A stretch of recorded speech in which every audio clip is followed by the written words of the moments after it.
말씀이 좀 길지만 같은 내용이기 때문에 한 번에 이 말씀을 봐야 될 것 같아요.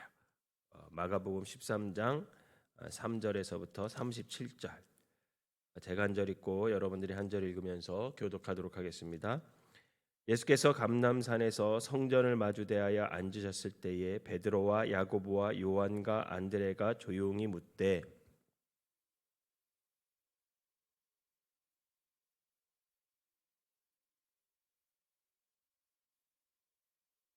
예수께서 이르시되 너희가 사람의 미혹을 받지 않도록 주의하라.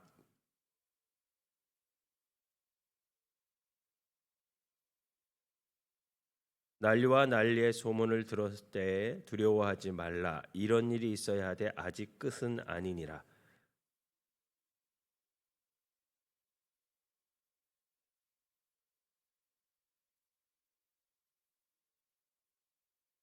너희는 스스로 조심하라. 사람들이 너희를 공회에 넘겨주겠고 너희를 회당에서 매질하겠으며 나로 말미암아 너희가 권력자들과 임금들 앞에 서리니 이는 그들에게 증거가 되려 함이라.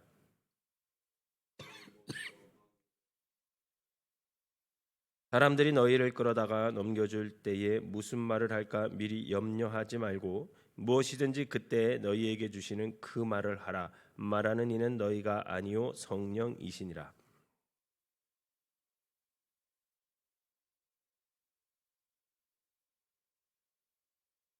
또 너희가 내 이름으로 말미암아 모든 사람에게 미움을 받을 것이나 끝까지 견디는 자는 구원을 받으리라.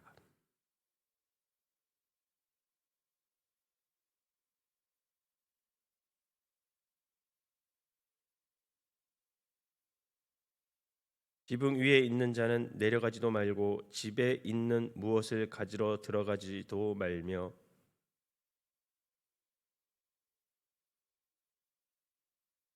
그날에 아이벤 자들과 젖먹이는 자들에게 화가 있으리로다. 이는 그날이 환난의 날이 되겠음이라. 하나님께서 창조하신 시초부터 지금까지 이런 환난이 없었고 후에도 없으리라.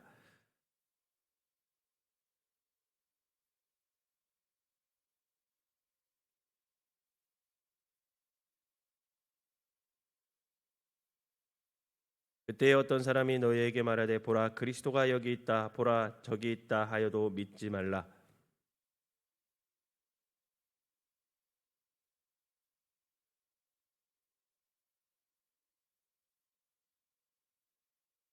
너희는 삼가라. 내가 모든 일을 너희에게 미리 말하였노라.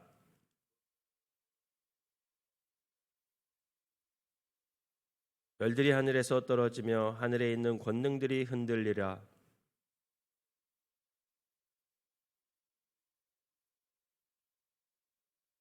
또 그때에 그가 천사들을 보내어 자기가 택하신 자들을 땅 끝으로부터 하늘 끝까지 사방에서 모으리라.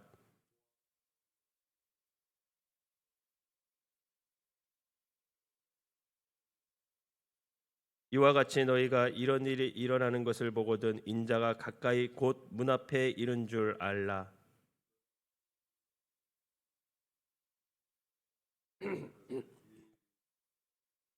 천지는 없어지겠으나 내 말은 없어지지 아니하리라.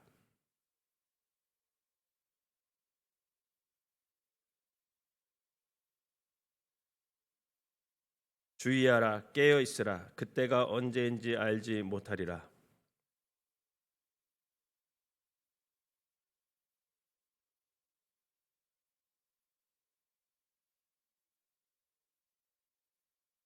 그러므로 깨어 있으라. 집주인이 언제 올지는 혹 저물 때 일는지 밤중 일는지 닭 울 때 일는지 새벽 일는지 너희가 알지 못함이라.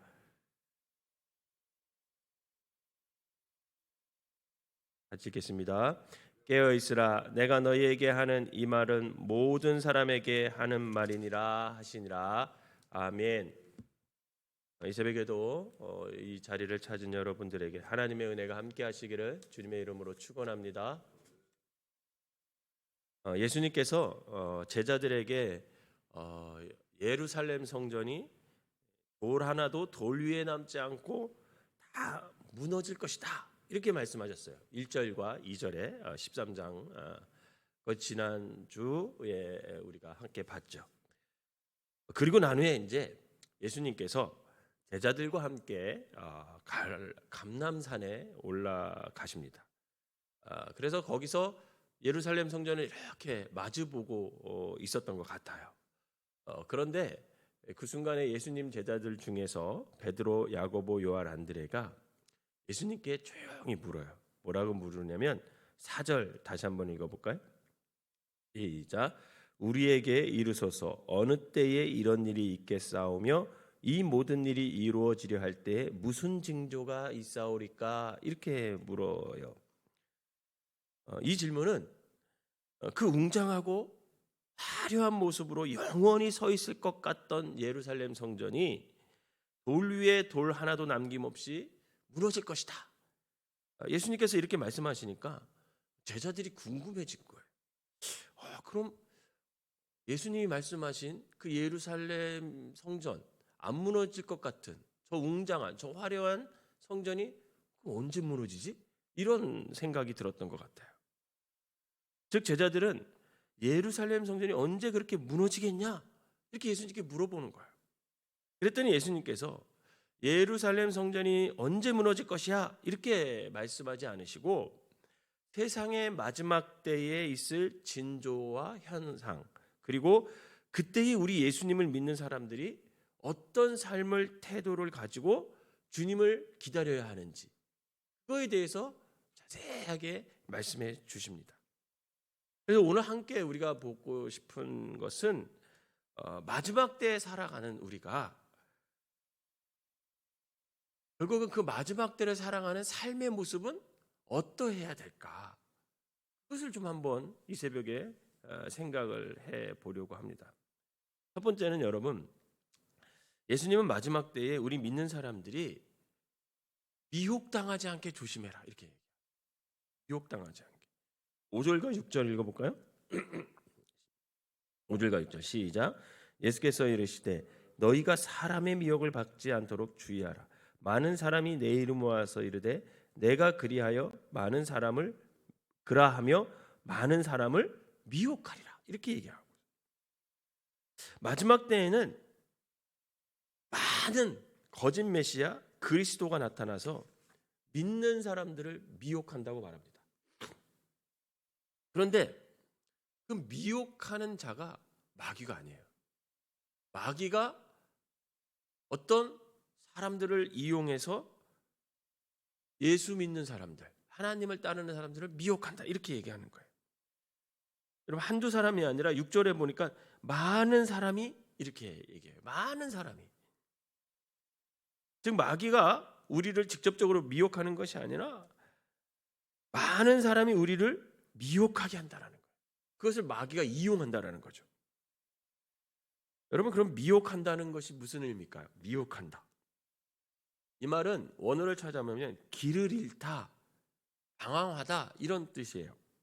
즉 미혹한다는 것은 진리로부터 많은 사람들을 벗어나게 해서 구원을 잃어버리게 하고 구원의 길을 가는 것을 잃어버리게 하고 세상 죄 가운데서 방황하며 살아가도록 한다 이런 뜻이에요. 결국 마지막 때에는 우리로 하여금 구원받지 못하도록 자신을 그리스도라 다시 오신 예수님이다 이렇게 거짓으로 말하는 사람들이 수없이 많이 나타난다는 겁니다. 사실 지금도 우리 믿는 사람들을 구원의 길에서 벗어나게 하려고 하고 세상에서 방황하도록 하는 무리들이 얼마나 많이 있는지 모릅니다. 여러분 신천지, 이만희 씨 그 사람이에요. 하나님이 어머니 하나님이다 라고 사람들을 속이는 하나님의 교회 바로 그런 사람들입니다. 여러분 하나님의 교회가 도시마다 얼마나 많은지 아세요? 좀 남쪽으로 내려가잖아요. 엄청 많습니다.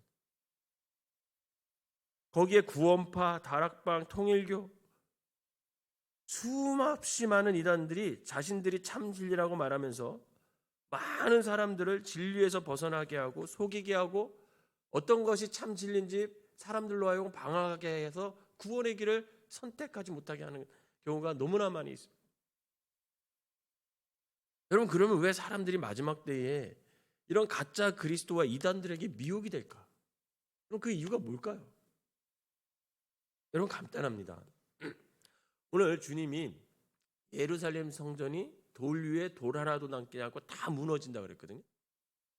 여러분, 그 이유가 뭡니까? 우리가 그 전에 봤듯이 교회가 교회답지 못하고 성전이 성전답게 세워지지 못하고 믿는 사람들이 하나님의 말씀대로 살지 않아서 결국은 예수님께서 돌 위에 돌 하나도 남지 않고 예루살렘 성전을 다 무너뜨린다고 해요. 과부가 두 랩돈, 그것만이 생활비인데 그것마저도 헌금해야 하는 그런 상황 속에서 아무도 그 과부를 돌봐주지 않는, 그게 교회 안에서 벌어지는 그것을 보면서 예수님은 마음 아파하며 분노하면서 예루살렘 성전이 적게 화려하지만 저거 아무것도 아니다. 사랑이 없는 곳, 가난한 사람을 돌보지 않는 것, 약자들을 배려하지 않는 것, 결국 그런 모습으로 교회가 선다면 돌 위에 돌 하나도 남지 않고 성전은 다 무너질 것이다. 예수님은 그렇게 얘기하셨거든요. 결국 왜 마지막 때에 가짜 그리스도와 이단들에게 사람들이 미혹당하냐? 결국은 교회가 교회답지 못하고 먼저 믿는 사람들이 예수님의 사랑을 실천하지 못하기 때문이라는 거예요. 우리가 분명히 깨달아야 하는 것은요, 여러분, 그리스도의 사랑이 사라진 곳에는 미혹하는 영이 들어오게 돼 있다라는 거예요.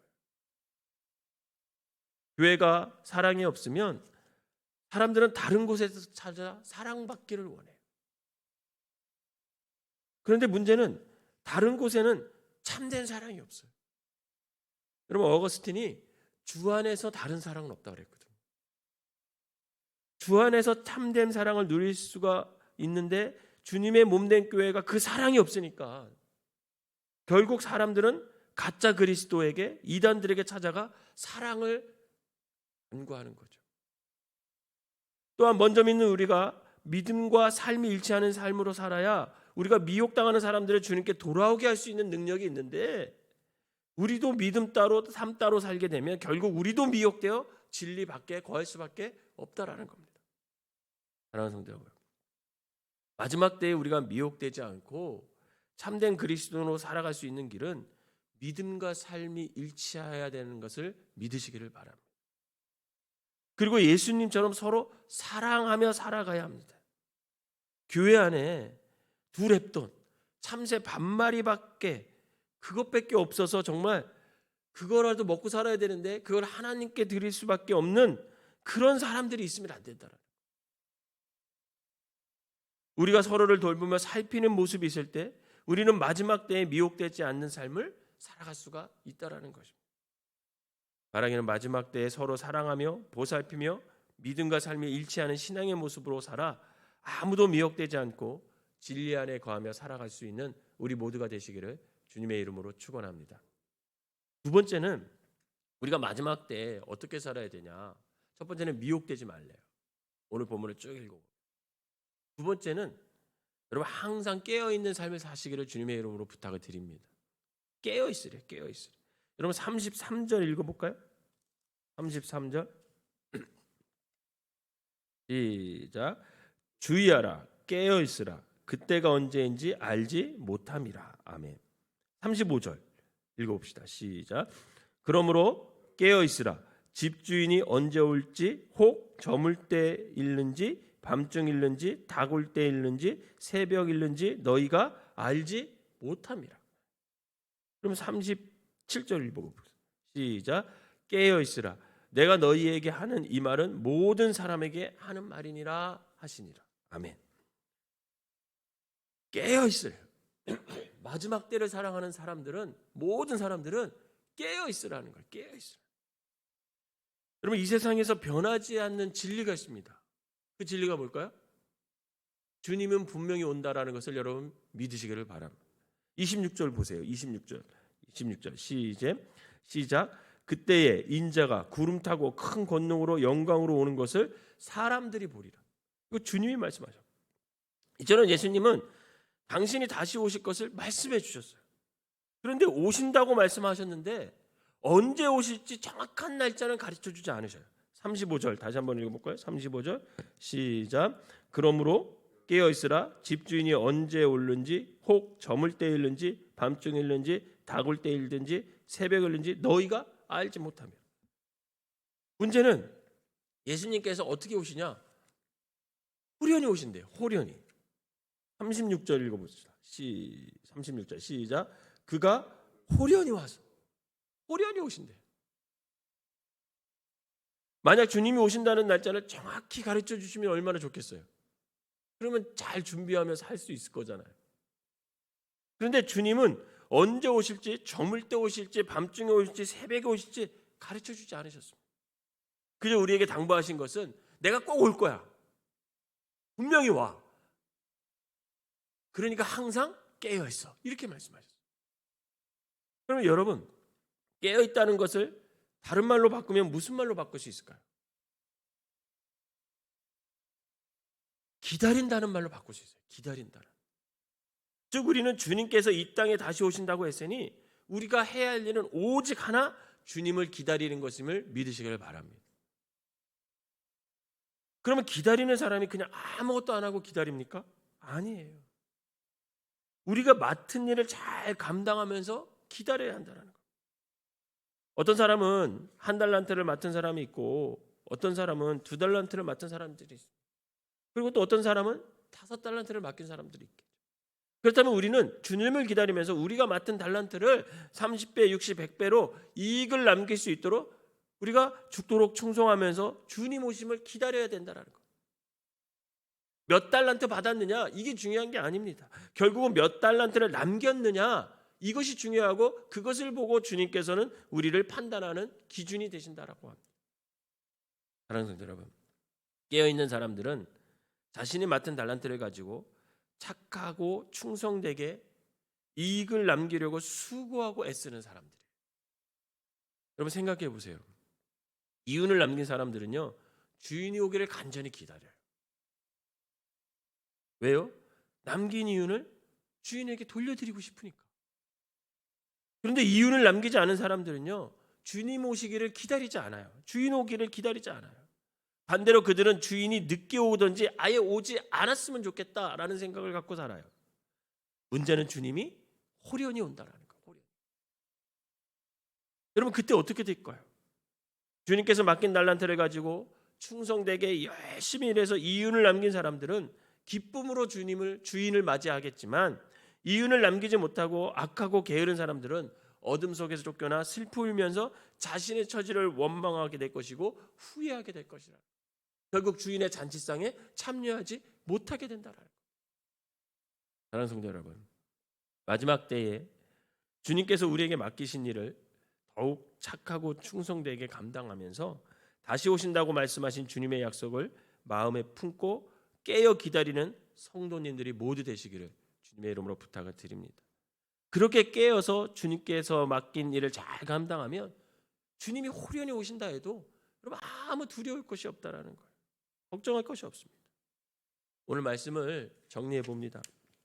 오늘 우리가 읽은 본문은 마지막 때에 우리 그리스도인들이 어떻게 삶을 살아야 하는지를 가르쳐주고 있습니다.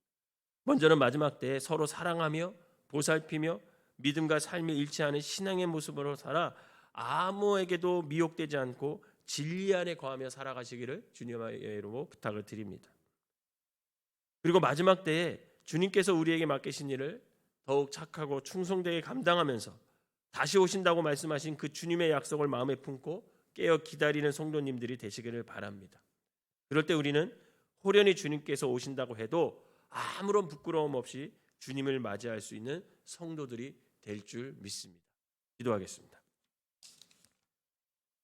사랑과 은혜가 충만한 하나님 아버지, 세상을 창조하시고 또 그 세상에서 우리가 주님의 자녀로 살아가야 하는데 죄짓고 서로 싸우고 미워하며 전쟁하고, 하나님 또 그 가운데서도 하나님은 참으시고 우리를 끝까지 사랑하셔서 구원하시려고 아버지 하나님 또 주님을 보내시고 그 주님을 또 우리가 죽였음에도 불구하고 여전히 성령님을 보내주셔서 우리로 하여금 주님 안에 거하기를 원하는 그 하나님의 마음을 오늘 이 새벽에 깨닫습니다.